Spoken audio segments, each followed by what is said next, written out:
These are some logs that I've been working on, basically taking some of the bark off. They're pretty good sized logs.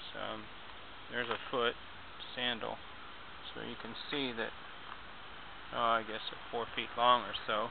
And I don't exactly know what I'll do with them yet, but I think they're kind of interesting at least. So I'm taking the bark off of them. This one, I took some of the bark off and began to put a little flat on it here. And I was thinking there would be anything that I could bolt to this, or that I could bolt this to make it more useful.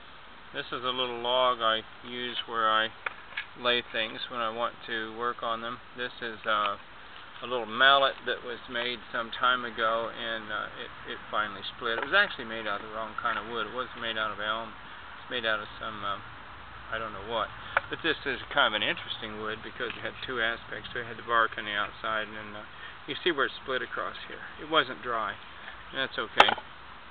And then this little device can be used for hammering. This is a large square nut that came off of, it actually fits a bolt. It goes in a railroad track, so it's a railroad track bolt, and it's simply put on a little handle.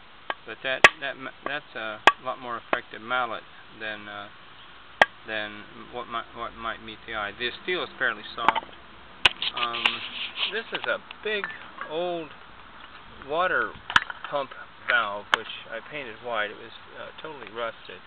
But what I use it for is I use it for a little anvil. It's pretty heavy, but I can also move it around if I want to. And sometimes I'll take advantage of this hole where there used to be a rod. I use that to move the thing sometimes. If I need to lift it or move it, I get some leverage on it.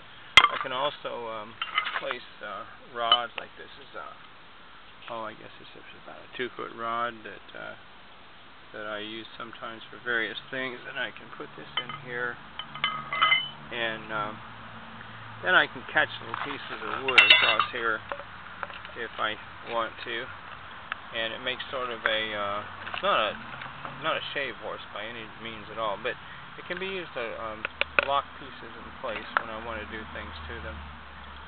This is another piece of railroad iron. This is one of the parts that is used to bolt the track together, and this thing is, I guess, a foot or 18 inches long maybe, and these fit track bolts. In other words, they'll fit the item, the bolt that goes into here. This is an interesting, at least to me, interesting old bolt. Pretty good size bolt, and I use it simply as a mass to hold things down. Occasionally I'll use it to pound with, but it's interesting to me. These are absolutely locked together and rusted together. They're two nuts that earlier in their life were turned against each other to lock, and then it must have been an enormous amount of force that was involved, and it snapped this thing right off. And you can see the size of that bolt. That thing is, well, my thumb's fairly good size. That's at least 2 inches diameter across that bolt. Completely snapped that thing off. A lot of force was involved in that somewhere in its life. And again, this was from a railroad train track situation. It was by a railroad bridge. So I suspect that this was a locomotive somehow that was involved in that. There's another piece here that's railroad related. This is one of my little pieces of railroad track that I use for weighing things down. Sometimes I use it for an anvil.